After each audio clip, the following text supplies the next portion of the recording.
Au nom du Père et du Fils et du Saint-Esprit. Amen. Voilà, frères et sœurs bien-aimés, nous avons terminé ce matin en essayant de comprendre cette question de la concomitance de la souffrance et de la joie dans une âme dans la divine volonté. Et Jésus l'expliquait en disant que sa nature divine est inatteignable et sa nature humaine souffre, et dont les souffrances de son humanité étaient à l'extérieur de sa béatitude constituée par sa divinité. Et dont l'âme qui est dans la divine volonté, elle aussi est, parce qu'elle est profondément unie au Seigneur. Bon, personne de nous n'est encore dans cet état. Vous êtes d'accord avec moi? Aucun de nous n'est encore dans cet état. Dans le moment où, quand nous serons véritablement greffés à la divinité de Jésus de manière parfaite, dans l'état de permanence de la vie dans la divine volonté, les souffrances nous atteindront, seront à l'extérieur. Donc nous allons souffrir dans notre corps, peut-être dans notre psychisme, pourquoi pas. Nous aurons toutes sortes de, voyez. Mais à l'intérieur, il n'y aura absolument pas de perturbation, un peu comme on peut le voir déjà chez les mystiques, voyez. Parce qu'il y a une conjugaison quasi inextricable de la souffrance et de la joie, ce qui est inexplicable rationnellement. On ne peut pas concevoir qu'on souffre et qu'on soit content en même temps. Voyez, la souffrance excluant d'office, du fait même d'être souffrance, excluant toute joie, excluant toute jubilation. Voyez, on vous gifle. Merci, joyeux, voyez, on saute au plafond, on rend grâce à Dieu. Voyez, encore un deuxième, s'il te plaît, voyez. Oui, un troisième, un quatrième, voyez. Vous avez déjà, si vous l'avez déjà vécu, frères et sœurs d'amour, dites-moi ce que vous avez fait. Comment vous avez fait, voyez. Ce qui est sûr, c'est que Jésus nous dit très clairement que, donc, s'il pleure, s'il gémit, c'est bien, même s'il est dans sa gloire, il continue à gémir. Il continue à se plaindre. Il continue à être dans un état pitoyable et lamentable parce que le soleil de sa divine volonté, de son amour infini, est entouré des ténèbres de l'incrédulité et de l'indifférence des âmes. Là, on n'a pas été capable d'éteindre la lumière à sa source, mais on a ombragé la lumière, comme les nuages qui cachent justement le soleil, que le soleil ne nous atteigne pas. Et là, la souffrance du Seigneur ne vient pas de ce qu'il n'y a pas de soleil en lui et qu'il n'y a pas de lumière possible en lui, puisque tout ce qui entre en lui est consumé et transformé en lui, donc en joie. Et donc, c'est tout simplement parce que l'âme est restée incrédule et a refusé d'accueillir cette lumière. Et alors, le Seigneur, frères et sœurs d'amour, dit très clairement qu'il est dans cette posture de réclamation des âmes. Il parle de cette soif qui l'anime et qui n'a pas cessé depuis qu'il a été, frères et sœurs bien-aimés, cloué sur la croix. Et lorsque nous savons que, là je parlais de ça à la dernière retraite à Roquefort-les-Pins, donc le côté transpercé de notre très saint Seigneur, frères et sœurs bien-aimés, crie et danse et toujours. Alors quand Sainte Marguerite Marie Alacoque pose la question à Jésus, de savoir comment est-ce que son côté ouvert, sa blessure du côté lui a été infligée après sa mort. Et Jésus lui répond en disant qu'en fait, si c'était avant ma mort, donc si j'étais vivant, ça pouvait se cicatriser. Mais du fait que ça a été infligé après ma mort, ça ne peut plus se cicatriser. N'est-ce pas, docteur Martin? Jésus a bien dit, docteur. Il a bien dit. C'est bien ça, docteur. Donc, il n'y a plus de fonction vitale possible pour cicatriser une blessure après la mort. Vous êtes d'accord, frère et bien-aimé? Donc, le docteur Carvalho l'a dit. Et puis, c'est vrai. Voyez.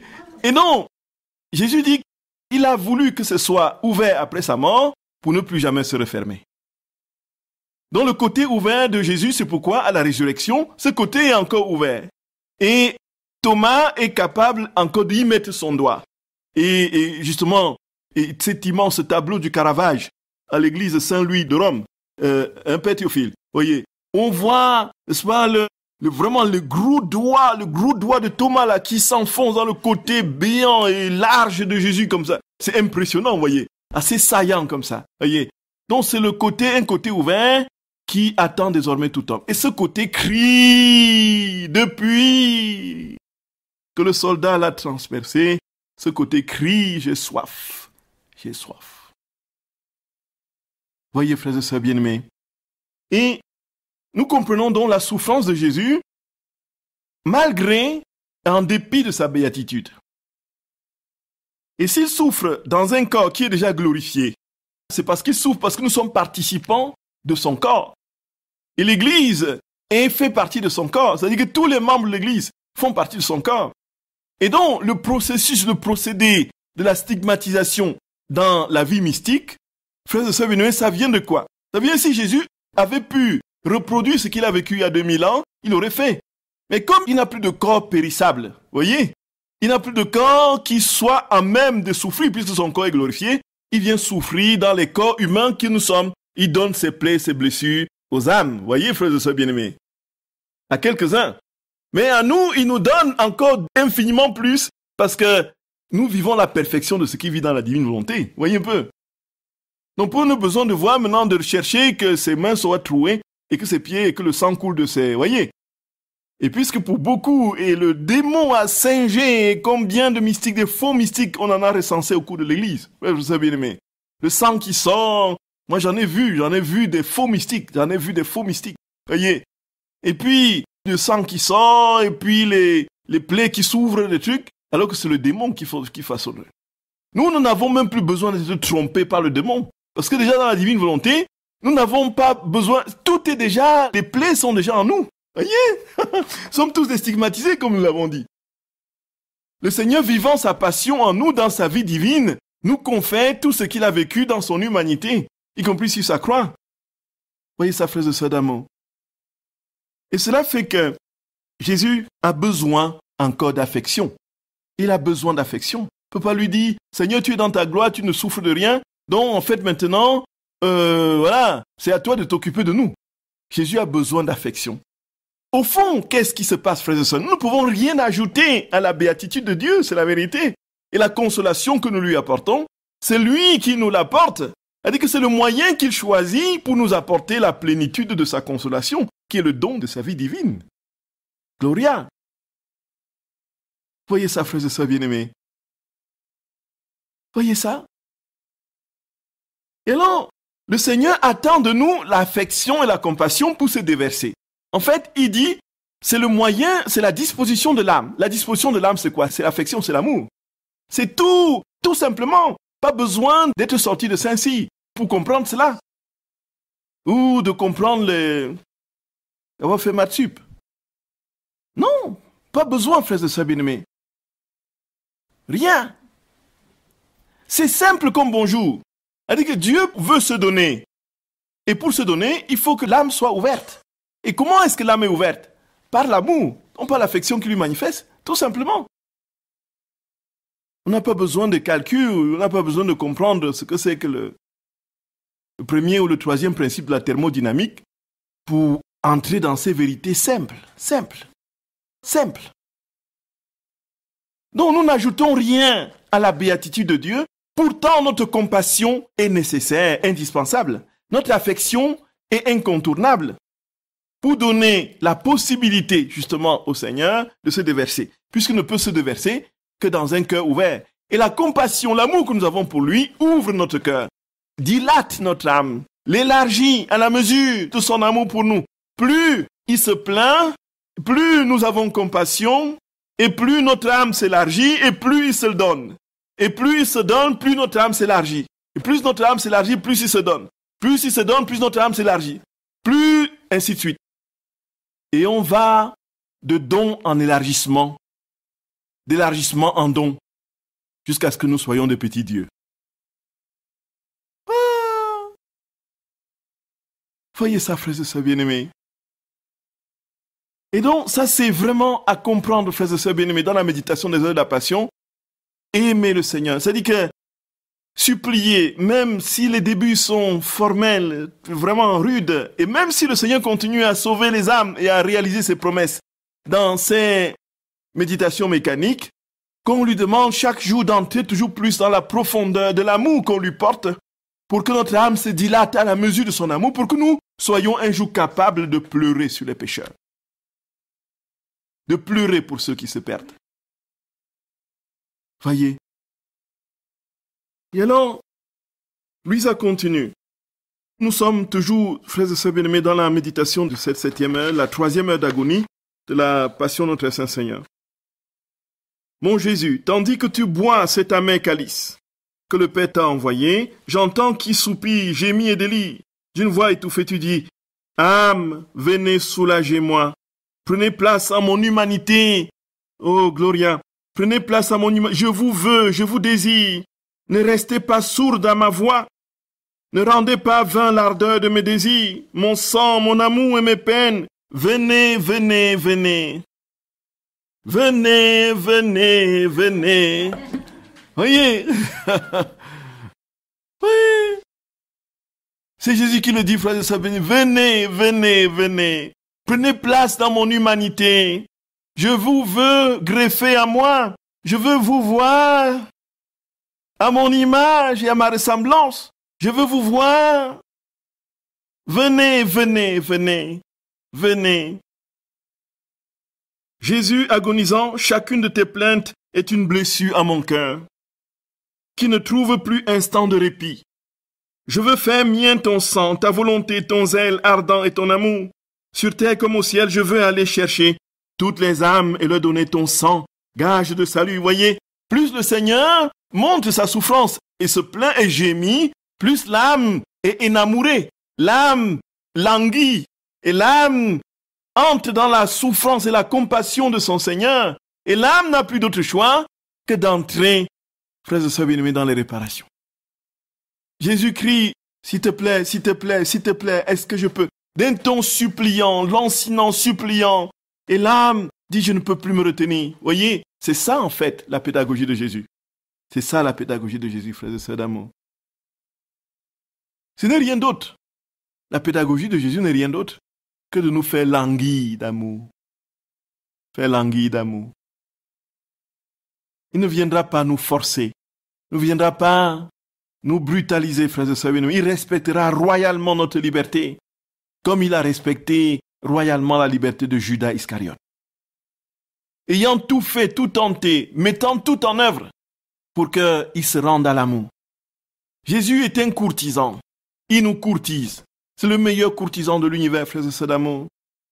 Il nous courtise, il va à gauche, il trouve le moyen de se présenter, de nous faire un petit sourire, là un grand sourire par là, et puis il nous apporte un cadeau, et puis il nous apporte un deuxième, et puis un troisième. Nous refusons, nous allons, nous fuyons, et puis il nous attend là de l'autre côté, et puis il nous apporte un cinquième cadeau, et puis il a tous les cadeaux en main, et puis quand on se rend compte que notre volonté, voilà, on ne va plus pouvoir faire notre volonté, on commence à fuir. Il nous pourchasse, et quand on s'arrête, il se cache discrètement derrière nous. Il dit, est-ce qu'il va se retourner pour me voir avec tous ces tas de cadeaux, voyez, en main? Et puis il fait un petit signe, un petit sifflotement, voyez, et est-ce que son regard va se tourner? Et il pleure, il gémit, et puis il nous appelle par notre nom, et il dit, s'il te plaît, je t'aime. Oui, et puis on commence à fuir. Voilà notre Dieu. Il nous course avec les cadeaux de son amour, qui n'est rien d'autre, frères et sœurs bien-aimés, que la plénitude de la vie qui veut nous communiquer. Voilà notre Dieu. On n'a vu ça nulle part, frères et sœurs bien-aimés. Un Dieu qui poursuit l'âme, qui poursuit l'homme, qui poursuit l'âme. Et lui dit, je ne te laisserai pas tranquille tant que tu ne seras pas heureux. Je ne te laisserai pas tranquille tant que tu ne seras pas dans cet océan de mon amour que je suis venu te donner, mon enfant, dans lequel je suis venu te plonger. Voilà notre Dieu, frères et sœurs bien-aimés. Et alors, lui ça maintenant, frères et sœurs bien-aimés, dit, je veux aller chercher toutes les âmes et leur donner ton sang comme gage de salut. Puis je les ramènerai à toi pour calmer tes angoisses et adoucir ton agonie. Pendant que je ferai cela, ô ma mère, que ton regard m'accompagne, maman. Je viens chez toi parce que Jésus veut des âmes et attend du réconfort. Donne-moi donc ta main maternelle et partons ensemble pour un tour du monde à la recherche des âmes. Enfermons dans le sang de Jésus les affections, les pensées, les désirs, les œuvres et les cheminements de toutes les âmes. Allumons dans ces âmes les flammes de son cœur. Ainsi enfermées dans son sang et métamorphosées par ces flammes, ces âmes parviendront sous notre conduite jusqu'à Jésus pour adoucir l'amertume de son agonie. Gloria. Affection ou réparation, frères et sœurs bien-aimés? réparation. Réparation. Maintenant que le but de Dieu, la pédagogie de Dieu a fonctionné, et que l'âme est tellement, tellement saisie par la souffrance de son Seigneur, et veut le soulager, alors l'âme se dépêche. Elle se dépêche pour aller en pluie. Elle ne va pas seule. Elle prend celle qui est mieux que quiconque capable de l'aider dans ses tâches. Elle prend la maman. Voyez. Allons maman, allons, prenons son sang, répandons-le, courons, enfermons dans ce sang toutes les pensées, toutes les affections, tous les désirs, tous les œuvres, les cheminements de toutes les âmes. Et alors, elle met à contribution aussi son ange gardien. Nous voyons, frères et sœurs, que la vie, si la vie dans la divine volonté, c'est la vie du ciel. Si la vie dans la divine volonté rend présent Dieu, dont le ciel, on ne peut pas dire que prier les saints est caduque et désuet parce que maintenant c'est la divine volonté. Ça ne veut absolument rien dire. C'est contresens, pas possible, puisque les saints sont en Dieu. Là où vous invitez Dieu, les saints sont avec eux. Et le ciel bouge avec Dieu. Vous dites, bon voilà, maintenant en fait prier les saints anges là, ça ne vaut plus la peine et tout ça. Mais qu'est-ce que ça veut dire? Ça n'a aucun sens. Aucun sens. Aucun sens parce que vous êtes dans la divine volonté. Maintenant, il ne faut plus prier les saints anges. Parce que les saints anges, c'est des dévotions. Mais Dieu, il est avec les saints anges, non? Est-ce qu'on peut déplacer Dieu sans ses anges? Est-ce qu'on peut déplacer Dieu sans ses saints? Est-ce qu'on peut déplacer Dieu sans sa mère? Ce n'est pas possible. Donc en fait, nous voyons notre Louisa mobiliser le ciel. Elle va chercher sa mère, elle va chercher son ange gardien. Il dit, bon, allons-y, courons, réparons. Voyez, frères et sœurs bien-aimés, ne nous méprenons pas avec sévérité et n'entrons pas dans des fallacieuses compréhensions et interprétations, comme si la divine volonté venait tomber du ciel sans qu'il y ait rien qui l'ait préparé. Et donc, plus que jamais, dans la divine volonté, nous devons mobiliser nos anges gardiens. Nous devons les mobiliser, frères et sœurs bien-aimés. On dit, ange, s'il te plaît. Et moi, je te le dis, parce que c'est Jésus qui te le dit. Il est en moi et je te le dis, voyez. Va, inspire-moi ce que Jésus veut de moi. Inspire-moi ce qu'il veut pour, voyez. Va, accomplis ce que Jésus veut que j'accomplisse aujourd'hui avec moi. Nous mettons le ciel à contribution. Et alors, ce qui se passe, frères et sœurs, c'est que tous vont suivre. Et naturellement, vous imaginez, quand on sollicite la maman pour courir et réaliser l'œuvre du fils, mais elle court. Elle ne court pas, elle s'envole. Elle ne s'envole pas, elle. Elle est immédiatement là. Et l'ange gardien est content. L'ange gardien est content.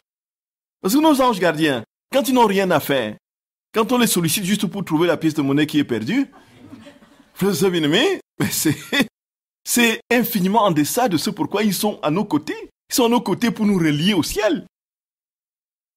Et quand on les sollicite pour qu'ils nous aident à entrer dans cette vie de Dieu, frères et sœurs bien-aimés, ils sont ravis, ils rayonnent. Ils disent enfin, mon protégé a compris, c'est pourquoi je suis là. Mon protégé a compris, c'est pourquoi je suis là. Il y a Jean de Robin, toujours dans son témoignage, là, chez Padre Pio. Jean de Robin, c'était un prêtre marseillais de Annecy, qui est l'un des plus prodigieux fils spirituels de Padre Pio, et qui a le plus compris Padre Pio dans son cheminement spirituel, et qui a écrit l'immense ouvrage transparent de Dieu de 900 pages, là, qui retrace l'itinéraire spirituel de Padre Pio à partir des lettres qu'il a échangées avec ses confesseurs, Benedetto de Saint Marco in Lamis et le père Agostino de Saint Marco in Lamis, qui étaient ses deux accompagnateurs spirituels de sa vie de religieux. Et alors, Jean de Robin, dans le témoignage qu'il donne, qu'on connaît maintenant oui, parce que j'ai raconté ça partout et tout le temps, il arrive à San Giovanni Rotondo, c'est une histoire très très longue. Hein. Et puis, le Padre Pio lui dit, puis la voix qu'on fait, est-ce que tu crois en ton ange gardien? Il dit, non, je ne l'ai jamais vu. Cartésien, féru comme ça, oui. Et puis le Padre Pio, voilà, va lui asséner une paire de gifles monumentales. Bam, bam. Tu ne crois pas à ton ange gardien? Regarde, il est là derrière toi, il est tout beau, il est tout beau. Et il se retourne et ne voit naturellement rien. Mais quand il revient, il voit le reflet de l'ange dans les yeux de Padre Pio. Voyez. Et il dit, mon enfant, mon fils, si tu as à me demander quelque chose, envoie ton ange gardien. Envoie ton ange gardien me le demander. Et donc le lendemain, pendant la célébration de la messe, pendant que Padre Pio était en train de célébrer, alors Jean de Robert était à l'arrière, alors il dit, bon, va lui dire telle chose, va lui dire telle chose. Mon ange, va lui dire telle chose, va lui dire telle chose. Et puis Séraphin, va lui dire telle chose. Il lui avait donné un nom, voyez. Séraphin, va lui dire telle chose, va lui dire telle chose, va lui dire telle chose, voyez. Tout le temps de la messe, il a fait ça. Et puis Padre Pio termine la messe, tranquille. Et puis, Jean de Robert s'approche de lui. Il lui dit, mais tu ne peux pas me laisser célébrer tranquille.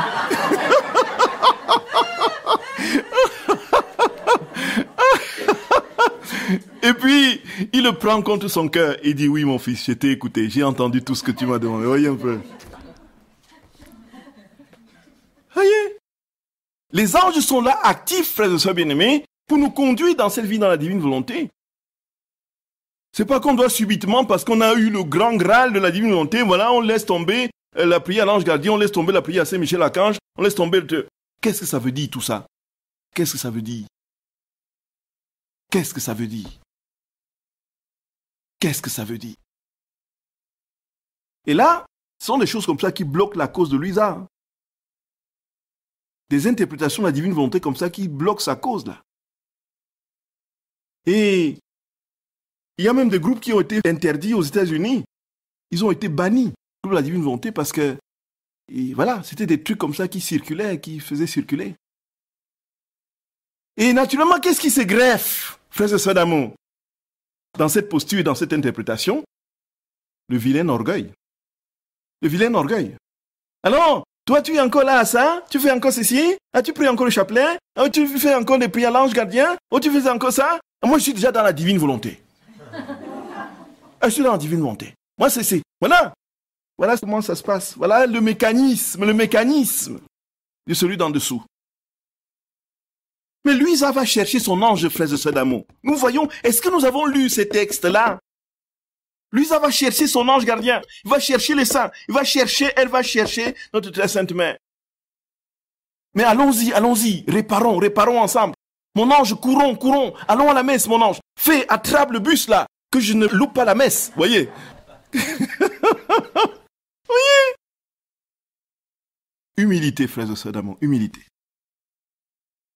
Mon ange gardien, précède-nous auprès des âmes et prépare-les à recevoir ce sang divin. Nous imaginons l'ange gardien, frères et sœurs bien-aimés de Luisa, qui est déjà près des âmes, qu'elle va visiter, voyez, par le sang de Jésus. Son ange est déjà là. Il court devant, il prépare toutes ces âmes-là. Il leur dit non, ne ferme pas encore les yeux. Vous voyez? Et puis, il suscite une pensée de Jésus là, voilà, dans l'esprit. Et puis, Luisa arrive avec notre maman. Il verse le sang de Jésus. Alors, il continue à chercher. On pourrait faire un film avec ça, voyez? Il poursuit le chemin. Allons-y, chez telle catégorie. Mon ange précède. Alors, les anges qui sont là, qui s'affairent dans le monde. Voyez ça? Et, de sorte qu'aucune goutte ne soit perdue. Mon ange gardien, précède-nous auprès des âmes et prépare-les à recevoir ce sang divin, de sorte qu'aucune goutte ne soit perdue et ne reste sans effet. Oh maman, vite, je vois Jésus qui nous suit du regard. J'entends ses sanglots répétés qui nous pressent d'accomplir au plus vite notre tâche. Voyez, allez-y mes enfants, allez-y, faites vite. Mobilisez tout le ciel, mobilisez les anges. Voyez, et voici, oh maman, que nous sommes déjà aux portes des maisons où souffrent les malades. Que de mots, et combien qui sous la douleur atroce blasphèment et tentent d'abréger leur vie. D'autres abandonnés de tous sans une parole de réconfort, ni les secours les plus nécessaires auxquels ils auraient droit, sombrent encore plus dans le désespoir.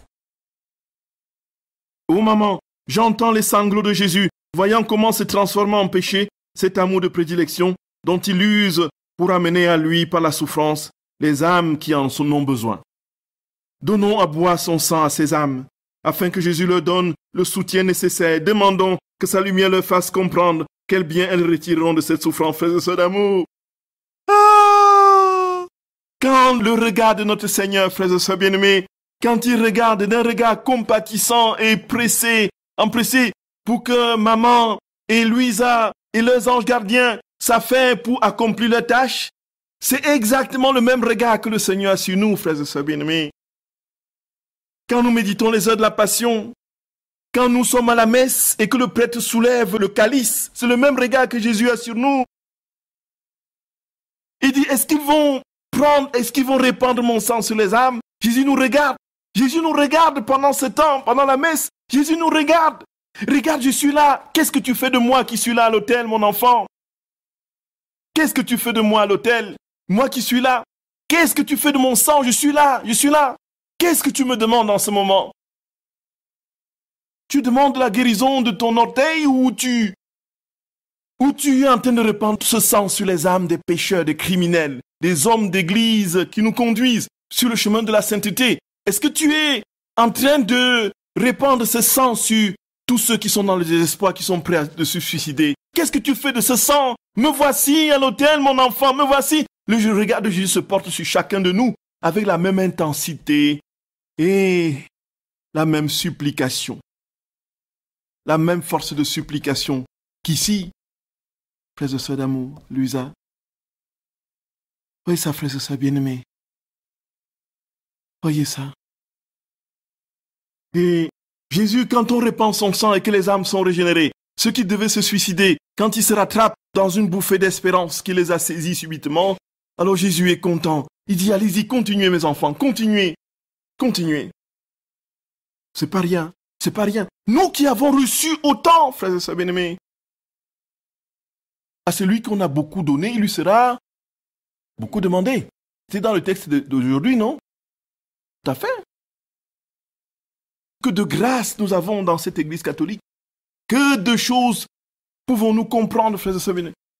Et le Seigneur ne va pas, et nous encore, qui plus encore méditons ses écrits, mais que de possibilités avons-nous pour aider Jésus dans son œuvre de salut, de sanctification de l'univers? Sam. Oh, Seigneur mon roi. Seigneur mon roi. Oh maman, j'entends les sanglots de Jésus, voyant comment se transforme en péché, cet amour de prédilection dont il use pour amener à lui, par la souffrance, les âmes qui en ont besoin. Donnons à boire son sang à ces âmes, afin que Jésus leur donne le soutien nécessaire. Demandons que sa lumière leur fasse comprendre quel bien elles retireront de cette souffrance et la ressemblance avec Jésus.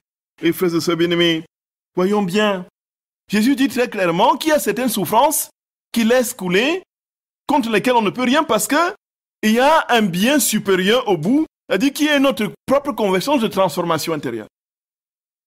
Et nous allons être surpris que telle personne demande une chose à Jésus et exaucée.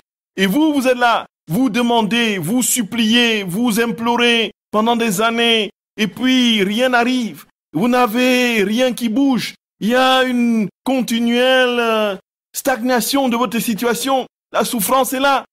Mais vous croyez que Dieu nous a abandonnés? Pas du tout. Pas du tout. Jésus dit très clairement qu'il répand son sang sur ces personnes qui sont prêts de se décourager parce que la souffrance est continuelle et ils ne comprennent pas le grand bien que comporte cette souffrance pour leur âme.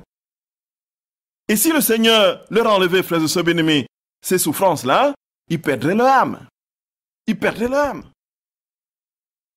Donc Jésus préfère que vous ayez une difficulté, qu'on ait une difficulté physique ou une souffrance quelconque qui ne nous quitte pas plutôt que de perdre notre âme.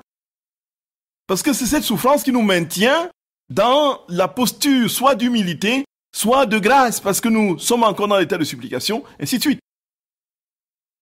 Et parfois même quand l'ennemi attaque dur, et ô combien fortement, dans les cas d'envoûtement et de possession. Mais Jésus, en une parole, chassait les démons. C'est ça, nos frères et sœurs bien-aimés. Il ouvrait la bouche et puis les démons déguerpissaient. Ils prenaient la poudre d'escampette et puis ils entraient dans les ports. Le plus qu'ils trouvaient, ils entraient là-dedans. Voyez. Ils précipitaient l'économie du pauvre gars dans de l'eau comme ça. Ils noyaient l'économie du gars en une fraction de seconde. Voyez. Les pauvres sont rentrés dans l'eau, ils se sont noyés. Et les économies qu'il avait fait depuis tant d'années pour acheter ces porcs et puis les élever, tout disparaît. On pourrait se plaindre du pauvre éleveur, voyez, du porc.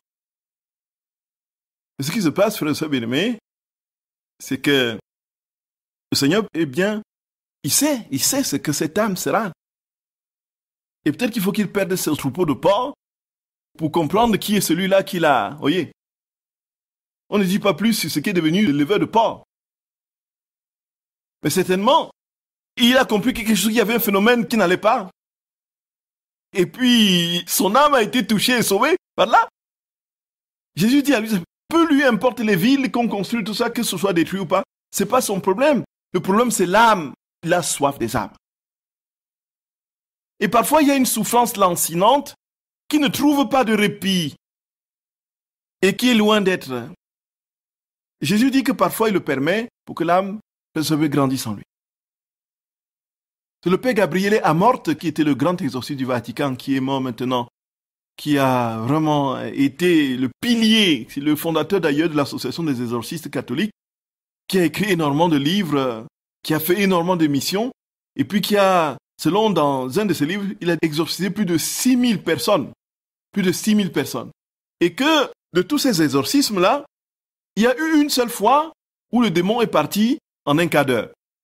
Donc pour le reste, c'était une moyenne de 2-3 ans. Et puis, il se posait la question, comment est-ce que ça arrive que le démon dure autant malgré les prières, alors que, voyez, il a compris que c'était une pédagogie de Dieu. Pourquoi? Parce que pendant toutes ces années, la personne prie pour sa libération. Voyez, la famille se mobilise pour prier pour sa libération. Les amis et les proches se mobilisent pour prier pour sa libération. Alors ils vont à la messe, ils se confessent, tout ça. Et au bout de la libération, en 3 ans, c'est toute une famille qui est convertie, les proches voisins qui sont convertis, les amis qui sont, ceux qui n'avaient plus mis le pied à la messe pendant depuis 10 ans, les voilà qui pratiquent assidûment. Voyez, le Seigneur a permis cette souffrance pendant ce temps parce qu'il y avait un bien supérieur qui attendait. Voyez, frères et sœurs bien-aimés. Voyez ça? Voyez ça? Ah. Et donc, le Seigneur dit à notre Louisa, même sur cette catégorie de personnes qui sont en train de souffrir pour un bien qu'ils ignorent, verse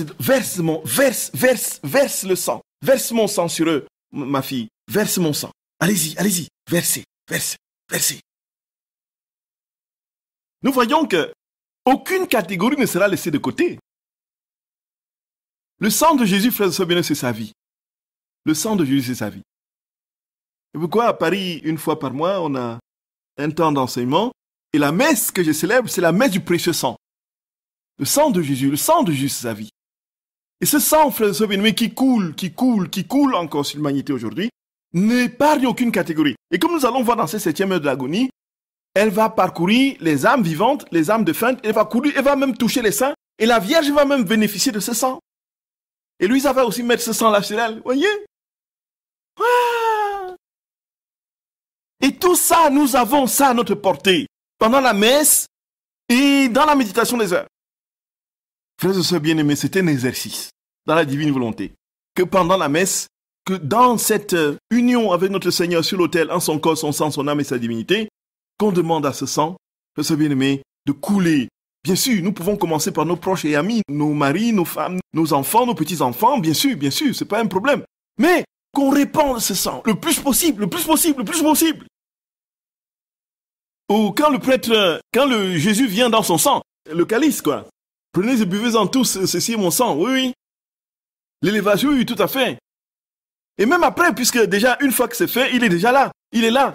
Son sang est là. Même après, nous pouvons continuer. Que ton sang répande, voyez, et ainsi de suite.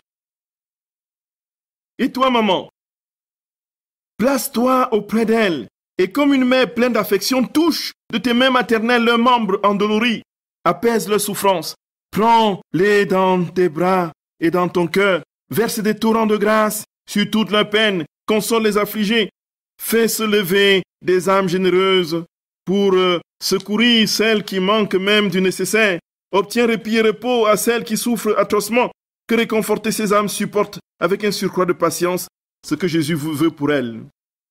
Car c'est pour la catégorie des personnes qui sont en train de se décourager, et qui sont affligées, qui sont souffrants, et qui n'acceptent pas les croix qu'ils reçoivent, et qui sont...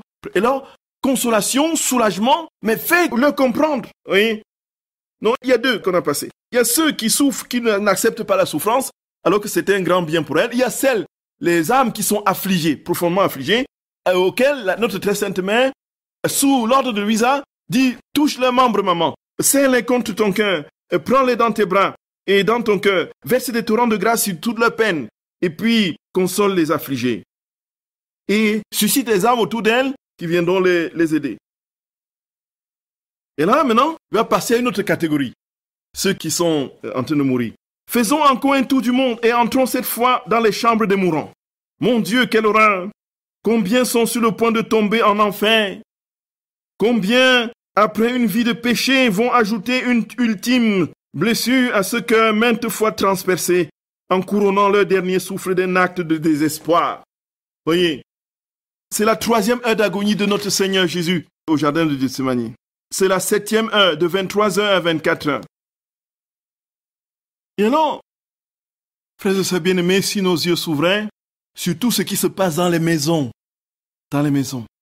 et alors, qu'est-ce que nous ne verrions pas? Qu'est-ce que nous ne verrions pas? Si nos yeux s'ouvraient sur ce qui se passe dans les âmes des foules qui nous entourent, qu'est-ce que nous ne verrions pas?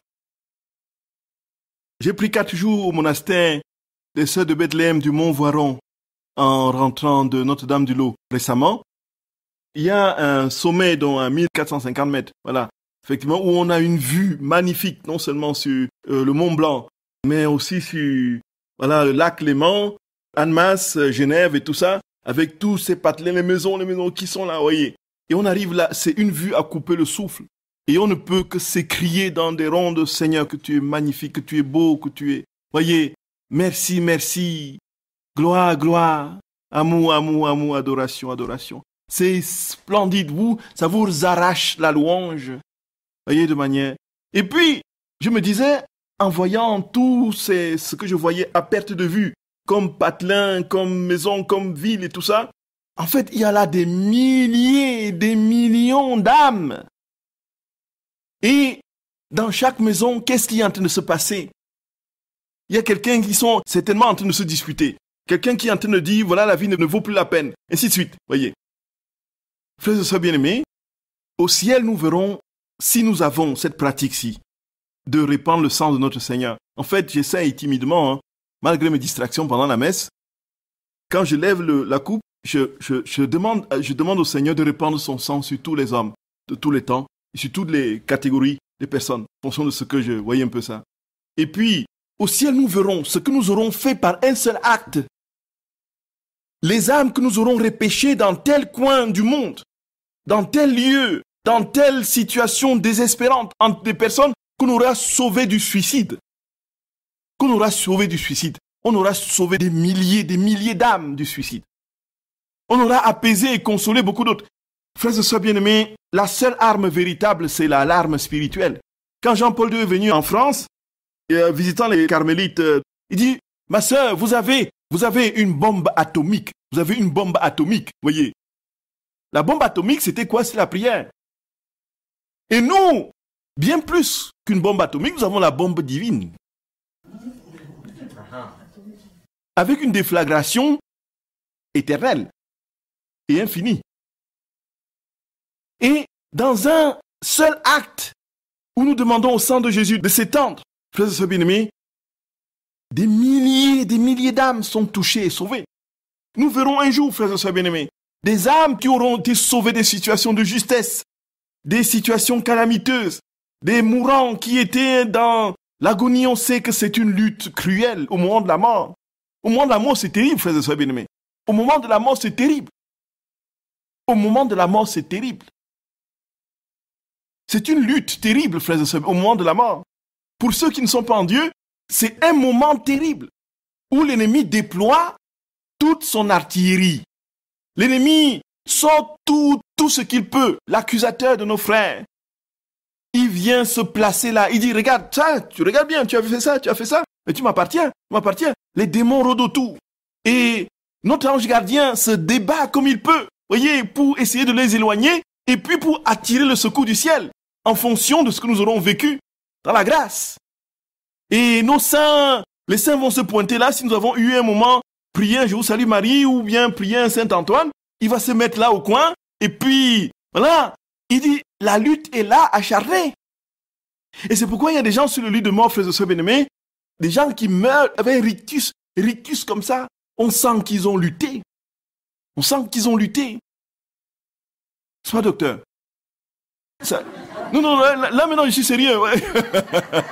Je suis sérieux. Non, ça, il se fait que tout ce que il faut que ce soit vérifié. Parce que c'est du domaine de la médecine. Il y a des gens qui meurent avec un visage de combat.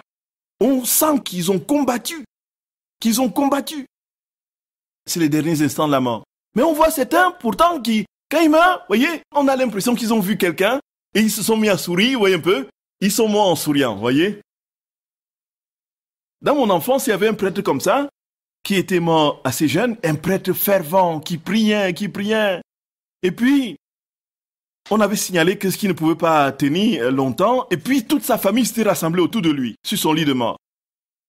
Et puis, il donnait des conseils à chacun, à chaque membre de sa famille. Écoute, voilà, comporte-toi comme ça, aime le Seigneur et tout ça.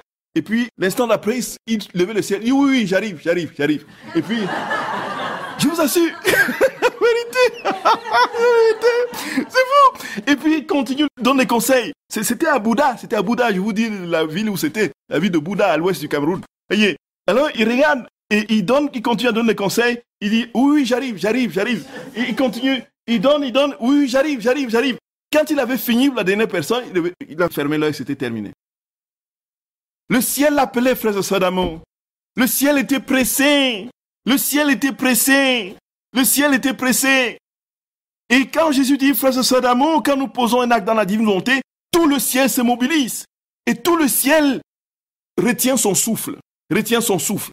Cet acte lui appartient. Ils sont là en escorte pour attendre l'acte qui monte. Voyez un peu. Et ils sont pressés. Quand est-ce que nous le verrons, cet acte, qu'est-ce que nous le verrons? L'âme unie au Seigneur est attendue avec impatience au ciel.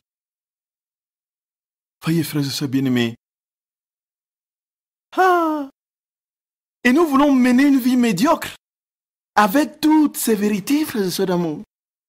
Comment est-ce que c'est possible de mener une vie médiocre avec tout ce que nous avons à notre portée, comme vérité, comme grâce? Ce n'est tout simplement plus possible. Frères et sœurs bien-aimés d'amour, ne nous décourageons jamais. Je vous en supplie. Même si nous rechutons, même si l'autre d'en dessous nous donne un coup de marteau sur la tête et que nous, relevons-nous, frères et sœurs d'amour. Continuons le combat. Notre Seigneur est là, il nous attend. L'enjeu est grand. C'est l'enjeu du règne, le règne de Dieu dans les créatures. Voyez ça, frères et sœurs d'amour. Ah là là. Rêvons notre mort dans les bras de maman, frères et sœurs d'amour. Rêvons notre mort dans les bras de maman. Notre maman qui descendra du ciel, nous prendra dans son manteau étoilé, voyez, avec des rayonnements de lumière. Et nous transportons dans son cœur, et puis nous introduisons dans le cœur de son fils, et le président dans le cœur de la Trinité, et nous sommes là. Rêvons notre mort dans les bras de maman, frères et sœurs bien-aimés. Moi, je rêve ma mort. Moi, je rêve de tomber à l'autel.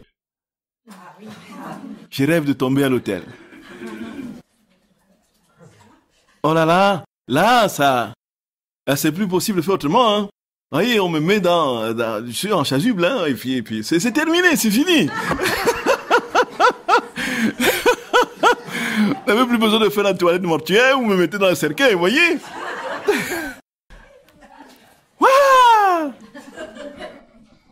Ah là, c'est tout droit, hein, c'est tout droit. Ah, je rêve de ça,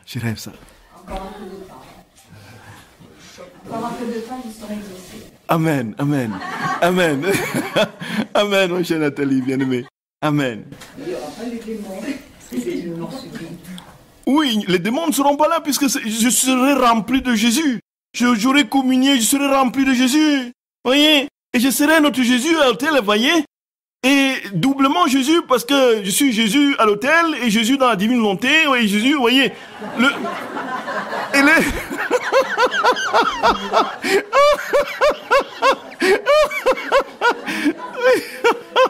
Voyez? Et puis tout le ciel sera là. Puisque c'est à l'autel, tout le ciel est là. La main de Dieu est là. Les anges sont là. Tous les saints sont là autour de l'autel. Voyez un peu? Mais voilà, je tombe dans le bras. Ah!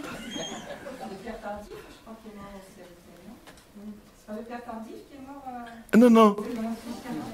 Non, non, il y a un prêtre qui est mort pendant qu'il prêchait une retraite. Ça passe sur Internet, le père Urtibus. Le père Urtibus. Urtibus, oui, tout à fait, exactement. Exactement, oui. Qui meurt en disant merci Seigneur, voyez. En tombant, oui, tout à fait, exactement, oui. Et apparemment, quelque temps avant, il avait dit aux gens qui organisaient l'équipe que Jésus va le chercher bientôt. Et il avait dit ça, oui. Et là, on voit le père Roger Paulin, là, qui est tout jeune encore, qui était là, qui avait assisté à ce congrès charismatique là au Canada. Voyez? Oh Jésus d'amour, oui Seigneur, oui Jésus, nous t'aimons notre roi, nous t'aimons notre Seigneur, vraiment Jésus, vraiment. Aide-nous à ne rien négliger de tout ce que tu nous enseignes et à les appliquer et à faire de notre vie ta propre vie Seigneur. Que c'est toi qui viennes inséminer ces vérités dans nos âmes et les traduire dans des actes. Nous avons confiance en toi, notre roi, et nous avons confiance à ta très sainte mère. Nous avons confiance aussi en notre ange gardien, que nous voulons désormais solliciter plus souvent pour qu'il nous conduise à toi et nous aide à réaliser cette grande vocation, ta sainteté dans la divine volonté. Oui, Jésus, écoute-nous et exauce-nous. Je vous salue Marie, pleine de grâce, le Seigneur est avec vous. Vous êtes bénie entre toutes les femmes, et Jésus, le fruit de vos entrailles, est béni. Sainte Marie, Mère de Dieu, priez pour nous pauvres pécheurs, maintenant et à l'heure de notre mort. Amen. Au nom du Père et du Fils et du Saint-Esprit. Amen.